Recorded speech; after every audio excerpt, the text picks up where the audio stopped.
Vamos estudar a palavra do Senhor com este tema, edificando para a eternidade. E vamos abrir as nossas Bíblias lá em Judas capítulo 1, versos 20 e 21. Judas capítulo 1, pastor? É assim que se classifica. Mas Judas só tem o capítulo 1. Judas, em sua cartinha. Lerei apenas os versos 20 e 21. Vou esperar você abrir. Lá no final da Bíblia, antes do Apocalipse, encontre o Apocalipse e volte e achou Judas. São 2 versos, 20 e 21. Vou ler junto com os irmãos na tradução Revista Atualizada. Vamos ler juntos, então? Leiamos. Vós, porém, amados, edificando-vos na vossa fé santíssima, orando no Espírito Santo, guardai-vos no amor de Deus, esperando a misericórdia de nosso Senhor Jesus Cristo para a vida eterna. O Senhor nos abençoe no estudo da sua palavra, em nome de Jesus. Caros irmãos, essa cartinha tão breve, tão curta, tão significativa, não tem pelos estudiosos das Escrituras e da história da formação do cânon uma data precisa do seu registro. Alguns vão dizer que a data é posterior à queda de Jerusalém, posterior a 70. Outros dirão que é anterior. Eu sou um destes, apoio os que, estudando, disseram que é anterior. Mas dentre os que dizem que é anterior, alguns a colocam na década de 60, junto com alguns escritos de Pedro, e outros a colocam na década de 50 depois de Cristo, e eu acompanho a estes. Sou dos que pensam que essa carta seja bastante precoce, uma das primeiras a serem escritas no conteúdo canônico do Novo Testamento. Judas se apresenta como irmão de Tiago e servo de Jesus. Tiago fez o mesmo. Tiago e Judas, segundo o texto lá de Mateus capítulo 13, se você consulta lá Mateus 13, talvez você encontre com facilidade, são listados esses 2 nomes como nomes de irmãos do Senhor Jesus, nomes evidentemente de irmãos por parte de mãe, porque Jesus não era filho de José, apenas se cuidava fosse filho de José, como Lucas registra lá no capítulo 3, verso 23. Mas Tiago e Judas são nomes de irmãos do Senhor. E há grande possibilidade, e eu sou daqueles que dizem que é assim que aconteceu, foi assim que aconteceu. Tiago, irmão de Jesus. Judas, irmão de Jesus. E neste caminhar com Jesus, inicialmente incrédulo, depois convertidos, e lá no capítulo 1 de Atos, já listados entre os que estavam no cenáculo em oração, seguiram o caminho de Cristo. E em Atos há então alguma menção dos serviços prestados a Deus diante da igreja por esses irmãos. Judas, meus caros, escreveu uma cartinha. Essa cartinha, que é assim citada apenas por ser curta, não por ser insignificante, num contexto, como você vê aí na tela, conflituoso. O contexto em que a igreja estava em conflito. Mas não era uma igreja local em conflito, era a igreja. Se você for ler a carta, e você pode fazer isso com facilidade, verá que Judas não escreveu uma carta para uma igreja definida, mas para a igreja como um todo. E a igreja, então, como um todo, enfrentava dificuldades pela infiltração de pessoas que, dizendo-se cristãs, dissimulavam e rompiam, então, com a estrutura da igreja. Então, o contexto é conflituoso. Você pode ver com facilidade isso nos versos 3 e 4 que eu leio. Amados, empregava toda diligência em escrever-vos acerca da nossa comum salvação, foi que me senti obrigado a corresponder-me convosco, exortando-vos a batalhardes, batalha, conflito, diligentemente, isto é, com esforço, com dedicação até o fim, pela fé que uma vez por todas foi entregue aos santos. Batalhar pela fé. Pois certos indivíduos se introduziram com dissimulação, os quais desde muito foram antecipadamente pronunciados para esta condenação, homens ímpios que transformam em libertinagem a graça de nosso Deus e negam o nosso único soberano e Senhor Jesus Cristo.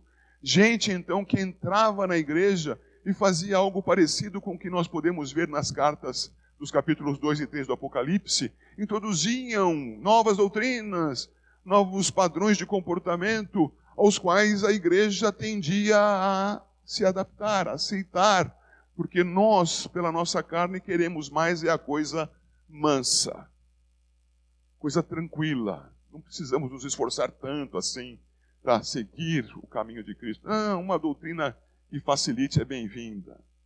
Pois é, Judas escreve contra isso. E ele então vai listar características e apontar pessoas que vinham fazendo essas coisas. Eu vou ler com vocês esses 4 versos, 5, 8, 10 e 16. O 5, quero, pois, lembrar-vos, embora já estejais cientes de tudo uma vez por todas, que o Senhor, tendo libertado um povo, tirando da terra do Egito, destruiu depois os que não creram. Veja o 8.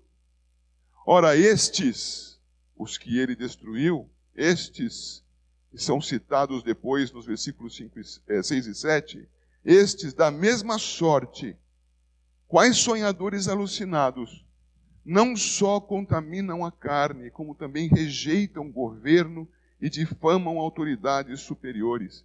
Irmãos, a igreja estava infiltrada de gente que se opunha à liderança da igreja. Não se confunda ler esse texto pensando que está falando do governo secular. Não está. É a liderança da igreja que está sendo difamada por essas pessoas, resistida por essas pessoas. Pessoas que não creram. Pessoas que o Senhor destruiu. Pessoas que no caminho, desde o Egito até o momento da igreja, tinham outras que as imitavam. E o Senhor diz então, identificando-as, não se sujeitam, mas rejeitam as autoridades superiores. Verso 10. Estes, porém, quanto a tudo o que não entendem, difamam, e quanto a tudo o que compreendem por instinto natural, como brutos sem razão, até nessas coisas se corrompem. Meus irmãos, tem gente que anda no meio da igreja e que não é cristã, não segue a Cristo, mas estando no meio da igreja, continua com o seu pensamento ímpio no meio da igreja, e nessa sua impiedade, nessa sua corrupção, influencia pessoas. E as suas influências, o verso 10 mostra, são de difamação, são de um ensino de coisas que essas pessoas não compreendem. O seu pensamento não é cristão, não é iluminado pelo Senhor. Nós, quando convertidos, passamos a entender coisas que naturalmente não entenderíamos. É o Senhor que nos ilumina na pessoa do Espírito Santo. Mas esses são citados aqui como que brutos, sem razão, se corrompem até naquilo que pensam estar fazendo corretamente. E o verso 16, os tais são murmuradores, são descontentes, andando segundo as suas paixões. A sua boca vive propalando grandes arrogâncias, são aduladores dos outros por motivos interesseiros. Percebam, no correr da carta, ele vai exemplificar essas pessoas com citações das Escrituras e até de fora delas. Mas esses 4 versos identificam como essas pessoas se comportam. E essa identificação, meus irmãos, ela produz efeitos. Essas pessoas que assim se comportam, chegam então a resultados. E eles estão nos versos 18 e 19. Os apóstolos diziam para os crentes isto que passo a ler. Os quais vos diziam se refere aos apóstolos, que diziam: no último tempo haverá escarnecedores, andando segundo as suas ímpias paixões, São esses os que promovem divisões, sensuais, e não têm o Espírito. Os incrédulos. Então essas pessoas são as que vão escarnecer os crentes. E vão dizer, vocês estão se reunindo? Vão dizer, vocês acham que isso seja mesmo necessário? A relação com Deus é uma coisa individual que você pode fazer em casa. E pegam esta verdade e a deturpam, dizendo, a igreja não precisa se reunir. Deixe de ser limitado no seu entendimento. Escarnecem da igreja. Escarnecem segundo as suas ímpias paixões. É assim que eles vivem. É assim que eles ensinam. É assim que eles influenciam. Andando nas suas ímpias paixões. Não andemos como eles, não andemos com eles. Esses promovem divisões. Vejam, irmãos, dividir, separar-se dos ímpios é coisa boa. Temos que andar com eles apenas para evangelizá-los, não para andar como eles andam. Mas, quando os ímpios entram no nosso meio, ou as suas ordens exercem poder contra nós é que nos dividimos, nós os cristãos.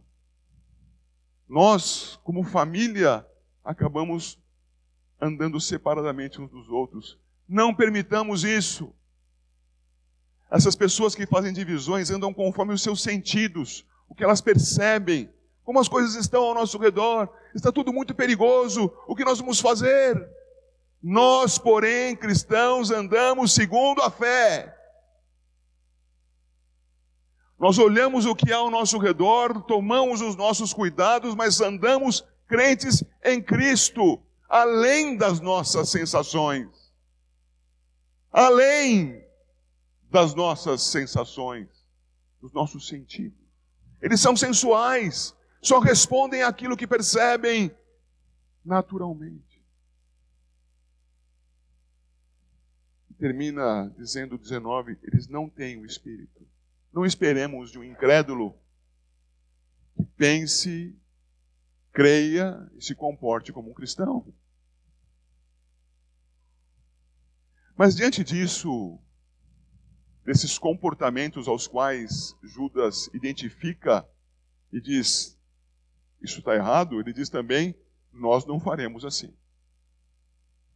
Diz, nós não faremos assim. Então temos os versos 20 e 21 que lemos. Vós, porém, vós, pelo contrário, diferentemente. E ele vai dizer então, amados, aos quais escrevo, aos quais amo em nome de Cristo, e ele usa essa expressão, edificando-vos na vossa fé santíssima. Apresenta ações relacionadas à Trindade, e conclui o texto. Para a vida eterna. Perceba que você pode colocar isto numa sequência direta. Vós, porém, amados, edificando-vos na vossa fé santíssima para a vida eterna. Edificando-vos na fé santíssima. Meus queridos, muitos se edificam na fé. Ao vir para cá, não comentei com a família, mas eu olhava para as casas já que se apresentam como cristãs, com muita gente dentro. E olhando para o fundo das casas, via gente acumulada uma sobre a outra. Não, nós não vamos fazer isso. Nós vamos ser cuidadosos como estamos sendo aqui. Nós vamos trabalhar uns com e pelos outros. Mas nós vamos trabalhar assim, no nosso caminhar diário, edificando-nos. Eu a mim mesmo e eu cooperando com você. Mas em que vou me edificar?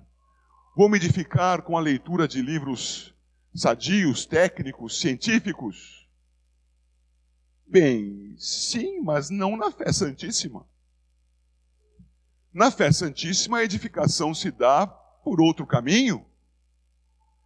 Esses outros instrumentos úteis, bons, importantes, não nos levam de maneira nenhuma ao arrependimento dos nossos pecados, a confissão de Cristo como nosso Senhor, a transformação da nossa vida em santidade para caminharmos a Cristo? Seremos cultos e perdidos? Não jogue fora os seus livros de ciências e tecnologias, tudo mais, use-os, aprenda, influencie esse mundo, mas o faça a partir da edificação da sua fé santíssima. E não é qualquer fé. Alguns têm a sua fé profunda num livro ao qual não abrem, ao qual desconhecem. Você crê na Bíblia, a palavra de Deus? Creio. Abra aí. Meu amigo. E para abrir? E para buscar um texto num livro que não é conhecido? Dificuldade. É preciso gastar tempo. Porque não é qualquer fé, é a fé santíssima. É a fé segundo as Escrituras. Não é a minha fé nas coisas que eu venho trazendo com os meus conhecimentos pessoais ou com as influências que recebi de algum pregador muito influente. É a minha fé segundo as Escrituras. A sua fé segundo as Escrituras tem se debruçado na palavra. Porque a palavra diz, irmãos, que nós, diferentes daqueles que se perdem, devemos, como diz a palavra, vós, porém, edificando-vos na vossa fé santíssima. Nós, então, diferentemente dos outros, vós, porém, vamos trabalhar estudando as Escrituras e aprendendo com Deus o que crer, o que fazer, como viver, como influenciar, como resistir às influências, edificando-vos na vossa fé santíssima. Teremos 2 semanas apartados uns dos outros. Vamos ficar apartados uns dos outros e das Escrituras. É preciso seguir o caminho, edificando-vos na vossa fé santíssima. Tratem essas 2 semanas como se fosse um exílio. Como se fosse uma proibição a qual você não possa romper, porque afinal de contas acaba sendo. Mas não se aparte das Escrituras, não acredite nos seus próprios conceitos, não busque pregadores vários por aí, vá à palavra, leia a palavra, estude a palavra, demore-se nela. Você gasta 1 hora ouvindo um vídeo do YouTube, gaste 1 hora lendo a palavra e estudando a Escritura Sagrada. Depois ouça uma opinião a respeito. Mas vá às Escrituras, edificando-vos na vossa fé santíssima. Para quê? Para caminhar em direção àquilo que é prometido a você. A vida eterna. Pedro, na sua primeira epístola, capítulo 1, lá nos seus primeiros 10, 12 versículos, vai descrever dificuldades. Diz para nós resistirmos às dificuldades e caminharmos na nossa fé em Cristo, a fim de alcançarmos o objeto da nossa fé. Qual é? A vida eterna. Vida eterna. Caminhe edificando a sua vida nas Escrituras. E essa edificação da vida nas Escrituras se dá, e glória a Deus, na presença da Trindade. A Trindade, irmãos, o Deus eterno, agindo na vida da igreja. E há aqui, então, 3 menções à Trindade. Primeira menção, orando no Espírito Santo. Quem inspirou as Escrituras? O Espírito Santo, pessoa divina, o próprio Deus, na pessoa do Espírito. Logo, o que você deve orar? Pelo que você deve orar? Como você deve orar? Segundo as Escrituras. E orando segundo as Escrituras, você orará no Espírito. Porque você orará de acordo com o que Ele inspirou. Não há necessidade de novas revelações, de novas instruções. As instruções estão diante de você. Esforce-se. Edifique a sua fé santíssima, segundo as Escrituras. E enquanto edifica, ore segundo as Escrituras. É o texto. Orando no Espírito Santo. Eu tenho que sentir um calor, eu tenho que sentir uma vibração. Não tem. Você tem que crer e caminhar segundo as Escrituras. Uma vez que você creu no Senhor Jesus, você é a habitação do Espírito Santo. habitado no Espírito Santo, pelo Espírito Santo. Viva segundo as Escrituras. Não é preciso inventar nada, ao contrário. É preciso restringir ao que a Bíblia diz. Não posso lhes fazer uma lista agora, mas se você quiser alguma coisa para te ajudar a ilustrar, leia o Sermão do Monte. Como vive um cristão? Leia o Sermão do Monte. São só 3 capítulos. E ali há a instrução. Como vive um cristão? Vive como o Senhor Jesus disse. Cristo, cheio do Espírito Santo, falando a palavra do Espírito Santo, para que nós oremos no Espírito Santo. Guardando-vos no amor do Pai. O amor do Pai, irmão. O Pai que, como Deus, ama sobretudo e sobre todos a si mesmo. E nesse amor a si mesmo, para o cumprimento do seu plano eterno, amou o mundo de tal maneira que deu o seu Filho unigênito, para que todo aquele que nele crê não pereça, mas tenha a vida eterna. Guardando-vos nesse amor. O que significa guardar-se nesse amor? O amor do Pai. Significa, meus irmãos, andar na santidade para a qual nós fomos chamados. Nós devemos nos guardar. Nós não podemos andar, como dizem por aí, com rédea solta. Guarde-se no amor do Pai. E ajude os outros a guardarem-se no amor do Pai. Eu não sei quantos aqui se comunicam durante a semana por várias vias. Mas se comunicam para falar de um clube de futebol, ou apenas para falar mal do presidente ou do governador, irmãos, qual é a edificação que há nisso? Guardem-se no amor do Pai. Não adianta você também mandar lá um versículo desconexo. Fale especificamente. Como vai, irmão? Como vai, irmã? Aguarde pela resposta. Desenvolva um breve diálogo que seja. Peça diante daquela pessoa, ainda que numa conversa à distância, a bênção do Senhor, a paz de Cristo. Nesse contexto, mencione um verso. Percebam, não são coisas gratuitas nem mecânicas. Você tem feito isso? Guardando-vos cada um por si mesmo e uns aos outros. Guardando-vos no amor do Pai, a fim de que nós caminhemos e nos preservemos nesse caminho de edificação na fé santíssima, no destino da vida eterna, guardando-nos e ajudando a guardar os outros. Só o pastor pode fazer isso. Por favor, despertem. Isso é coisa de crente. É coisa para vocês e para mim, para nós. E segue o texto dizendo: esperando a misericórdia de nosso Senhor Jesus Cristo para a vida eterna.